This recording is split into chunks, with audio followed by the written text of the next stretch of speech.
प्रणाम गुरुदेव। गुरुदेव, यहाँ पे एक साधक का प्रश्न है। आप शास्त्रों के खिलाफ हैं। आप कहते हैं शास्त्र सत्य नहीं है और सभी ने शास्त्रों से ही जाना है। तो गुरुदेव, आप इसके बारे में पूरा विस्तार से थोड़ा समझाएं। प्रणाम आपको। मैं शास्त्रों के खिलाफ हूँ और शास्त्रों के खिलाफ बोलता हूँ, और शास्त्रों में सत्य नहीं है ऐसा भी मैं कहता हूँ, और सभी ने सत्य को शास्त्रों से जाना है। शास्त्रों को कुछ मिनट के लिए हम दूर कर देते हैं। एक जनजाति पैदा हुई, एक जाति पैदा हुई इस पृथ्वी पर। वो परमात्मा को, ईश्वर को खुश करने के लिए क्या काम करती थी? उन्होंने एक तालाब बनाया हुआ था। माया सभ्यता की बात कर रहा हूं, अब तो वो है नहीं, मगर उन्होंने एक तालाब बनाया हुआ था। तो जब उनके घर में जुड़वा बच्चे होते थे या एक कम गैप के बाद बच्चे होते थे, तो उसमें से हर परिवार एक जीवित बच्चे को, एक दिन के या 2 दिन के जीवित बच्चे को उस तालाब में फेंक देता था, और वो ये मानता था कि इस बच्चे को हम परमात्मा को दे रहे हैं। परमात्मा ने हमें 2 बच्चे दे दिए, 3 बच्चे दे दिए, एक बच्चा हम परमात्मा को वापस कर रहे हैं। इससे परमात्मा खुश होगा और हमें जो है खुशहाली देगा, हमें दुख नहीं देगा। पूरी की पूरी सभ्यता ऐसे ही करती थी, अपने बच्चों को फेंक देती थी। जब वो फसल उगाने का टाइम होता था, उससे कुछ समय पहले वो एक उत्सव मनाते थे, और जो भी कमजोर व्यक्ति उनको दिखता था,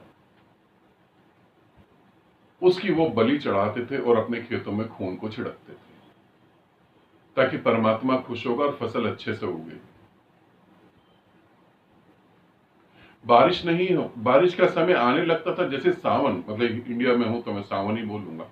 सावन आने से पहले ही वो 15-20 दिन पहले औरतों की बलि चढ़ाते थे, इसलिए कि बारिश बहुत अच्छे से हो। आप ये सुन के चौंक गए होंगे। क्या कोई अपने बच्चे को इसलिए चढ़ा देगा कि परमात्मा खुश होगा और हमें दुख नहीं देगा? मगर ऐसा होता था। इसमें कोई सत्य है? बारिश आने से पहले औरतों की बलि चढ़ा दी जाए और फिर बारिश पड़े, ये सत्य है? औरत की बलि या किसी भी बलि से बारिश का संबंध हो सकता है? यदि आप कह सकते हैं कि हो सकता है, तो मैं कहता हूं सहारा के रेगिस्तान है, बहुत ऐसी जगह जहां बारिश नहीं होती, फिर वहां पे बलि चढ़ा के देखें। आप कहते हैं फसल उगाने के लिए बलि चढ़ाई जाए तो फसल अच्छी हो जाएगी, तो मैं कहूंगा बंजर भूमि जो है, जिसमें नमक निकल रहा है, उस भूमि पे आप कितनी भी बलि चढ़ाएं, फसल उगा के दिखाएं। जो मैं कह रहा हूं आप कहेंगे कि नहीं, ऐसा नहीं हो सकता। कौन मासूम बच्चे की बलि चढ़ाता है ताकि परमात्मा खुश हो? परमात्मा मासूम बच्चे की बलि क्यों मांगे? और परमात्मा बच्चा दे रहा है या हमारे फिजिकल रिलेशन बच्चे पैदा कर रहे हैं? आप मेरी बातों को नकार देंगे और आप ये भी कहेंगे कि ऐसा कभी हुआ ही नहीं था। ऐसा हुआ था। अब हम शास्त्रों को लेकर आते हैं। शास्त्रों में सत्य नहीं है। शास्त्रों में, मैं शास्त्रों के खिलाफ बोलता हूं। मैं ये कहता हूं कि इस पृथ्वी से सारे शास्त्रों को अगर आग लगा दी जाए तो ज्यादा बुद्ध पैदा हो सकते हैं। इस पृथ्वी से सारे शास्त्र मिटा दिए जाएं तो ज्यादा इंटेलिजेंट लोग पैदा हो सकते हैं, ज्यादा भक्ति में डूबे हुए लोग पैदा हो सकते हैं। शास्त्रों में सत्य नहीं है। 70 से 75% तो शास्त्रों में कूड़ा है, कूड़ा। अगर 10% या 5% भी अगर सत्य है, तो उस सत्य को जानने के लिए आपका मानसिक स्तर बहुत ऊंचा होना चाहिए। और शास्त्रों पर बैठे भी कौन है इस समय? जो शास्त्रों पर बैठे और शास्त्रों की व्याख्या कर रहे हैं, उन्हें ही नहीं पता शास्त्रों के बारे में। और शास्त्रों में सत्य नहीं है, बिल्कुल नहीं। शास्त्र सत्य के बारे में बता रहे हैं, उसमें सत्य नहीं है। मैं अगर सूरज के बारे में बता रहा हूं तो मैं सूरज थोड़ी ना हूं, और सूरज के बारे में जान के आप सूरज तक नहीं पहुंच पाएंगे। और फिर लोगों ने शास्त्र से ही तो सत्य को पाया, बिल्कुल झूठ है। लोगों ने तपस्या करी, बुद्ध ने सत्य को पाया, शास्त्रों से नहीं पाया, शास्त्रों को नकार के पाया। कृष्ण ने सत्य पाया, कोई कृष्ण ने शास्त्र पढ़ के सत्य नहीं पाया।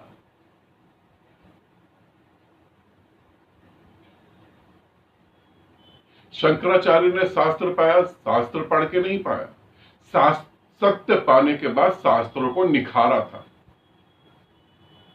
ताकि शंकराचार्य को शास्त्रों को पुनर्जीवित करने की जरूरत क्यों पड़ी। पुनर्जीवित क्यों करा शंकराचार्य ने? क्योंकि उसमें बहुत सारी बातें उल्टी सीधी थी। उन झूठ के कारण ग्रंथ मर रहे थे। मैं ग्रंथों के खिलाफ, शास्त्रों के खिलाफ नहीं बोल रहा। मैं जो शास्त्रों में गंद लिखा हुआ, बेकार की बातें लिखी हैं कि अगर बारिश नहीं पड़ रही तो इंद्र देवता नाराज हो गए। व्हाट? कौन सा इंद्र देवता? कहां इंद्र देवता? इंद्र देवता नाराज हो गया इंसान से? अरे इंद्र देवता या किसी की पत्नी नाराज हो गई, वो कौन सा इंद्र देवता? और इंद्र देवता को मनाने के लिए तुम पूजा पाठ कर रहे हो। अब तो साइंस ने इतनी तरक्की कर ली है कि वो कुछ रॉकेट या कोई ऐसी चीज, हवाई जहाज से वो जो है गैस उसमें आकाश में रिलीज करते हैं, तो वो बारिश के बादल बन जाते हैं और बारिश हो जाती है। अब कहां गया तुम्हारा इंद्र?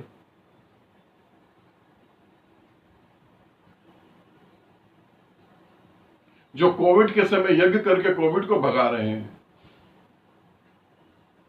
21वीं सदी में बैठने के बाद ऐसा सोच रहे हैं। यज्ञ से कोविड भागेगा क्या?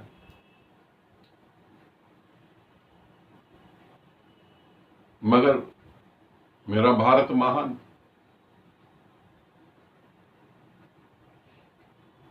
नाइन्टी 95% लोग बर्बाद हो रखे हैं शास्त्रों के कारण। आज वो सत्य नहीं ढूंढ पा रहे। शास्त्रों में जो लिखा है उसी को वो कल्पना कर रहे हैं। आज अगर तुम्हारे सामने कृष्ण आके खड़ा हो जाए तो तुम कृष्ण को पहचान ना पाओगे। आज अगर महादेव तुम्हारे सामने खड़े हो जाए तुम उसे पहचान नहीं पाओगे। तुम तो कहोगे भाई तेरी वो शेर वाली स्कर्ट कहां है? पहले स्कर्ट पहन के आ, फिर त्रिशूल भी लेकर आ, फिर इस गले में सांप भी डाल, फिर चांद भी लगा, तब तो हम तेरे को मानेंगे। और इन्हीं मान्यताओं के कारण लोगों का शोषण हो रहा है। मैं इन्हीं मान्यताओं के खिलाफ हूं। मैंने सत्य को पाया, मैंने सत्य को जाना शास्त्रों से नहीं, अपने जीवित गुरुओं से जाना। यदि जीवित गुरु मेरे को ना मिलते तो आज मैं भी तुम्हारी तरह भटक रहा होता। आज मैं भी भटक रहा होता इधर उधर। कहीं गीता पाठ हो रहा होता, वहां जाकर बैठा होता, हाथ जोड़ के गीता पाठ सुन रहा होता। कहीं सत्यनारायण की कथा हो रही थी, वहां बैठा होता, कथा खत्म हो गई, हाथ में केला और थोड़ा सा हलवा लेके घर आ जाता कि ज्ञान प्राप्त हो रहा है।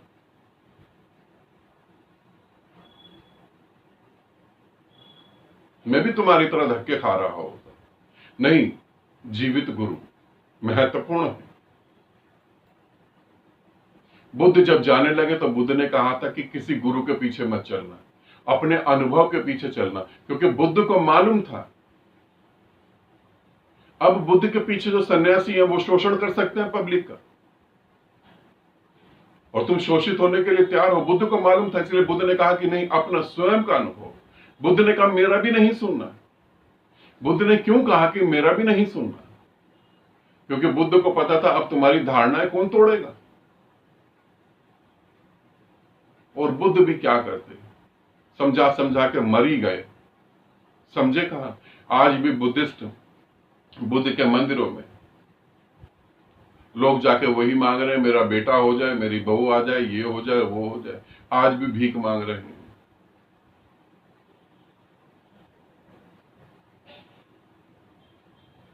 बुद्ध ने कहा किसी को मानना नहीं, बुद्ध को ही मानने लगे। मैं शास्त्रों के नहीं, मैं इन दकियानूसी बातों के खिलाफ हूं।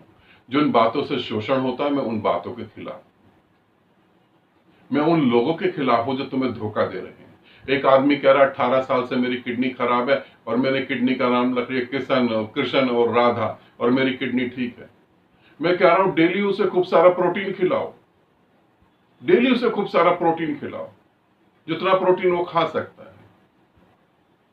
और 1 महीने में देखो किडनी की हालत, राधा भी उड़ जाएगी, कृष्ण भी उड़ जाएगा।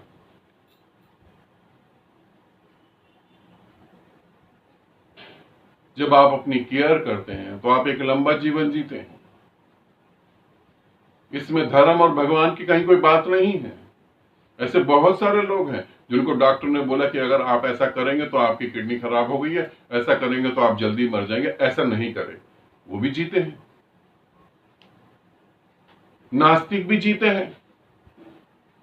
मैं ऐसे नास्तिकों से भी मिला हूं जिनकी किडनी खराब है, 15% रह गई, 20% रह गई, और वो कम से कम 20 से 25 साल तक जिए। उसके बाद उन्होंने शरीर त्यागा।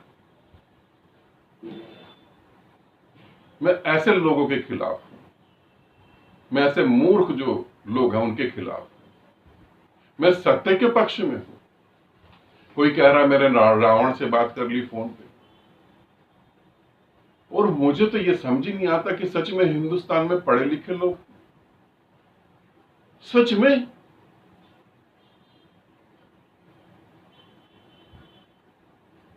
आपको पता है जो यहां पे जरा सा भी समझदार होता है वो सबसे पहला काम क्या करता है? जो जरा सा समझदार होता है सबसे पहला काम करता है वो इंडिया को छोड़ने का, बाहर सेटल होने का, सबसे पहला काम।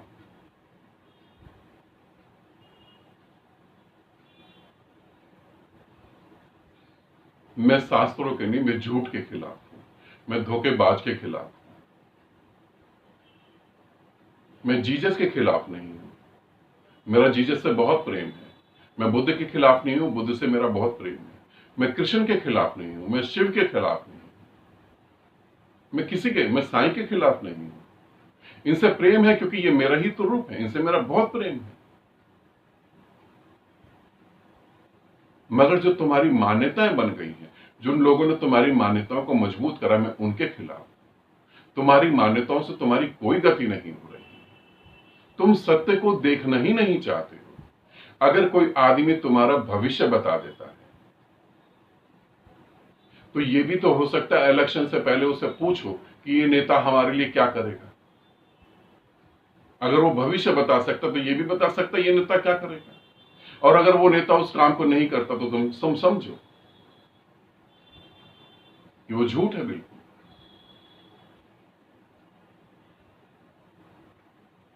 अगर कोई भविष्य बता सकता तो पूरी पृथ्वी का भविष्य बता सकता भाई। वो कोविड आने से पहले बता सकता था कि कोविड आ रहा, सब अलर्ट हो जाओ, कम से कम हिंदुस्तान में मौत तो ना होती। मगर नहीं, मूर्खता की सीमा तो तुम आगे और आगे चले गए। कई बार सोच के लगता है कि सच में हिंदुस्तान में पढ़े लिखे लोग हैं, समझदार लोग हैं। पता नहीं। मैं झूठ के खिलाफ हूं, मैं शोषण के खिलाफ हूं, मैं अंधविश्वास के खिलाफ हूं। मैं चमत्कार जैसी चीज में विश्वास नहीं रखता। मैं नहीं मानता चमत्कार। मैं मानता हूं जो हुआ है सही सही, हमें उसके बारे में पता नहीं, इसीलिए हम उसे चमत्कार कहते हैं। हर चीज के पीछे कुछ रीजन होते हैं, हर चीज के कुछ कारण होते हैं, हर चीज किसी ना किसी वजह से होती है। मैं ये नहीं कहता कि वो चमत्कार है। अगर कहीं चमत्कार है तो इसका मतलब है मैं उसे समझ नहीं पा रहा हूं, इसीलिए वो मुझे चमत्कार लगता है। मैं इन सब झूठ के खिलाफ हूं, और जब तक सांस है तब तक खिलाफ रहूंगा ही रहूंगा। और ऐसा भी नहीं कि सांस छूट गई तो फिर खिलाफ नहीं होगा, ये भी ध्यान रखना। सांस छूट गई तो फिर दोबारा शरीर लेके आ जाऊंगा और फिर शायद दुगनी ताकत से खिलाफ हो जाऊंगा। यही तो काम करा जीसस ने, यही काम करा बुद्ध ने, यही काम करा महावीर ने, यही काम करा बुद्ध कृष्ण ने, यही काम करा शिव ने। तुम ये ना सोचना कि शिव जो तुम धारणा लेके बैठे वो शिव ऐसा नहीं था कभी। पार्वती पूजा कर रही थी, फूल माला चढ़ाकर, मिठाई चढ़ाकर शिव रूप बदल के वहां पर पहुंचे। उन्होंने शिवलिंग के ऊपर जो है मांस का टुकड़ा रख दिया। पार्वती ने कहा ये हटाओ मांस, मेरा शिव मांस नहीं खाता। शिव ने कहा मांस नहीं खाता, मांस तो खाता ही है, मैंने कई बार चढ़ाया। पार्वती मानी नहीं, शिव ने कहा ठीक है, तुम मिठाई चढ़ाओ, मैं मांस चढ़ाता हूं, देख लेते हैं। उसने मिठाई चढ़ाई, शिव ने मांस चढ़ाया और मांस का टुकड़ा धीरे धीरे भाप बन के उड़ गया। उसने कहा देखो, शिवलिंग ने स्वीकार कर लिया। ये बात तो तुम्हें कोई नहीं बताएगा। परमात्मा तो सभी स्वीकार भाव में है। ये बात तुम्हें कोई नहीं बताएगा, क्योंकि अगर तुम्हें कोई बता देगा तो फिर तुम्हारी जेब से पैसा कैसे निकाला जाएगा। मैं ऐसे ढोंगियों के खिलाफ हूं जो कहते हैं मांस खाने से पूजा नहीं होती, मांस खाने से ध्यान खंडित हो जाता है, मांस खाना पाप है। हाँ, शरीर के लिए हानिकारक हो सकता है, पाप नहीं हो सकता। मांस खाना पाप नहीं होता, शराब पीना पाप नहीं होता, शरीर के लिए हानिकारक हो सकता है, शरीर ज्यादा बीमार पड़ सकता है। मैं इन बातों के खिलाफ हूं। यदि तुम मेरे को समझ सकते हो, सुन सकते हो और मेरी बातों पर विचार कर सकते हो तो तुम मेरी तरह हो जाओगे, क्योंकि झूठ ज्यादा समय तक टिकता नहीं। ठीक है, आनंदित रहो, सदा खुश रहो। बहुत बहुत प्रेम आप सभी को।